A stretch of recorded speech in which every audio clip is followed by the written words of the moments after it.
ஸ்ரீ மகாகுரப்யோ நமஹ. ஹரிஹி ஓம். சதாசிவசமாரம்பாம் சங்கராச்சார்யமத்யமாம் அஸ்மதாச்சார்யபர்யந்தாம் வந்தே குரு பரம்பராம். GeM TV நண்பர்களுக்கு எனது வணக்கங்கள்.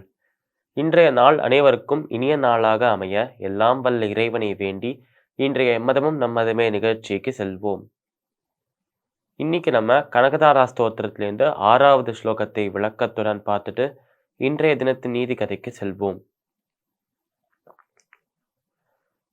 காலாம்புதா லலிதோரசி கைட்டபாரேஹே தாராதரே ஸ்புரதியாதரிதங்கநேவ மாது சமஸ்த ஜகதாம் மஹனீய மூர்த்திஹி பத்ராணி மே திஷது பார்கவநந்தனாயாஹ. இந்த ஸ்லோகத்திற்குண்டான விளக்கம். காலாம்புதாலி லலிதோரசி கைட்டபாரேஹே தாராதரே ஸ்பிருதியாதரிதங்கநேவ.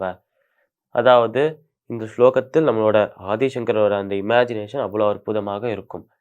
என்னன்னா, நம்மளோட விஷ்ணு, நம்மளோட பெருமாளோட நிறம் கருப்பாக இருப்பாராம். கார் மேகத்தின் நிறத்தில் இருக்கார் பெருமாள் என்று எல்லாமே சொல்லுவாங்க. அதனால கார் மேகத்தின் நிறப்பில் கருப்பு நிறத்தில் இருக்கும் பெருமாள், அவருடைய அந்த மார்பும் கருப்பாக தான் இருக்கான். அந்த கருப்பாக இருக்கிற மார்பில் தங்க நிறத்தில் இருக்கிற லக்ஷ்மி அமர்ந்திருக்கா. இது எப்படி இருக்கு தெரியுமா? இது கார் மேகங்களுக்கு நடுவில் ஒரு தங்க நிறத்தில் இருக்கும் மின்னல் வெற்றா மாதிரி இருக்கு என்று நம்மளோட ஆதிசங்கர் கூறுகிறார். அதாவது ஒரு கார் மேகம் ஒரு கருப்பு மார்பில் தங்க நிறத்தில் இருக்கும் லக்ஷ்மி வசிக்கும் பொழுது அது பார்க்கறதுக்கு கார் மேகங்களில் கருப்பு நிறத்தில் இருக்கும் மேகங்கள் நடுவில் ஒரு தங்க நிறத்தில் இருக்கும் மின்னல் வெற்றா மாதிரி இருக்கு என்று ஆதிசங்கர் கூறுகிறார். காலாம்புதாலி லலிதோரசி கைட்டபாரேஹே தாராதரே ஸ்பிருதியாதரிதங்கநேவ மாது சமஸ்த ஜகதாம் மஹனீய மூர்த்திஹி. அதாவது நம்மளோட லக்ஷ்மி தான், நம்மளோட தாயார் தான், பெருமாளின் பத்னி தான், அனைவருக்கும் இந்த உலகத்தில் இருக்கும் அனைத்து உயிரினங்களுக்கும் தாயாக இருக்காள். அதனால தான் தாயார் என்று சொல்லுவோம் லக்ஷ்மியை. அதனால அனைத்து உயிரினங்களுக்கும் தாயா இருக்கும் லக்ஷ்மியே, உன்னிடம் எனக்கு ஒரே ஒரு பிரார்த்தனை தான் இருக்கு. மாது சமஸ்த ஜெகதா மஹனீய மூர்த்திகி பத்ராணிமே திஷது பார்கவன் நந்தாயாக.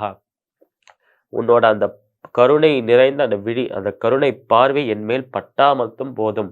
உன்னோட அந்த பார்வையை மேலே பட்டாலே போதும், என் வாழ்க்கையில் இருக்கிற கஷ்டங்கள்லாம் ஓடி போயிடும், சந்தோஷம் மட்டுமே வாழ்க்கை முழுக்க நிறைஞ்சிருக்கும் என்று ஆதிசங்கரர் கூறுகிறார். அதனால நம்ம விஷ்ணுவோட அந்த மார்பு கருப்பு நிறத்தில் இருக்கும் பொழுது அதை கருப்பு மேகத்தோடையும், அதில் வசிக்கிற நம்மளோட லக்ஷ்மி தங்க நிறத்தில் இருக்கலாம், ஒரு தங்க நிறத்தில் இருக்கும் மின்னல் வெற்றா மாதிரி நம்மளோட ஆதிசங்கர் ஒரு கற்பனை பண்ணுறார். அதை அப்படியே எழுதிட்டு அதுக்கப்புறம் சொல்கிறார், எல்லாருக்குமே சந்தோஷத்தை அளிக்கக்கூடிய ஒரு தாயாக இருக்கும் லக்ஷ்மி என் வாழ்விலும் தன்னுடைய அந்த கருணை பார்வையால் பார்த்து சந்தோஷத்தை அளிக்க வேண்டும் என்று சங்கரர் கூறுகிறார். இந்த ஸ்லோகத்திற்குண்டான விளக்கம் இதுதான். இன்னைக்கு நம்ம தந்தை தன் மகனை காப்பார் தலைப்புல நீதி கதையை பார்க்கலாம். இந்த கதை ராஜாக்கள் ஆட்சி செய்த காலத்தில் நடந்த ஒரு கதை தான் இது. ரொம்ப காலம் முன்னாடி இல்லை, கொஞ்சம் ஒரு 100 வருஷம் 200 வருஷம் முன்னாடி தான். அந்த சமயத்தில் இங்கே பிரிட்டிஷ் அரசர்கள்லாம் ஆட்சி செஞ்சுட்டு இருக்கும்போது ஒரு ராஜா, நம்ம நாட்டை, நம்ம இந்திய தேசத்தை சேர்ந்த ராஜா, அவர் என்ன பண்ணுறாருன்னா, அவரோட மந்திரிகள் கிட்ட ஒரு கேள்வி கேட்குறார்.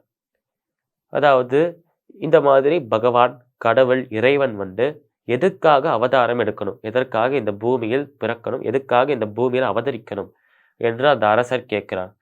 அப்போ ஒரு மந்திரியும் ஒரு விதமான பதிலாக சொல்றார். ஒருத்தர் சொல்றார், அவருக்கு அங்கே சொர்க்கத்திலேயே இருந்து போர் அடிச்சு போயிடுது, அதனால தான் இங்கே பிறக்கிறார், அவதரிக்கிறார் என்று சொல்றார். இன்னொருத்தர் சொல்றார், அவருக்கு அங்கேயே இருந்து அங்கே இருக்கிற நிலைமையை இங்கே கொண்டு வரணுங்கிறதுக்காக இங்கே வரார், அதாவது சொர்க்கத்தை போல நம்ம உலகத்தை ஆக்கணுங்கிறதுக்காக பகவான் வரார் என்று இன்னொருத்தர் சொல்றார். இன்னொரு மந்திரி கிட்ட கேட்கும்போது அவர் சொல்றார், இல்லை அதற்காகலாம் அவர் வரல, அவர் அங்கே சொர்க்கத்திலேருந்து இங்கே இறங்கி வர்றதே நம்மள மனிதர்கள்லாம் பார்க்கறதுக்கு, அவர் உருவாக்கின அந்த ஜீவராசிகள் எப்படி பரிணாம வளர்ச்சி அடைஞ்சிருக்குன்னு பார்க்கறதுக்காக தான் வரார் அப்படின்னு சொல்றார்.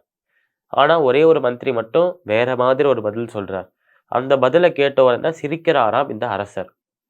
இந்த மந்திரி சொன்ன அந்த பதில் என்ன, அதை கேட்டுட்டு இந்த ராஜா ஏன் சிரிக்கணும்? நாளை தினம் பார்க்கலாம். மீண்டும் நாளை சந்திப்போம். நன்றி, வணக்கம்.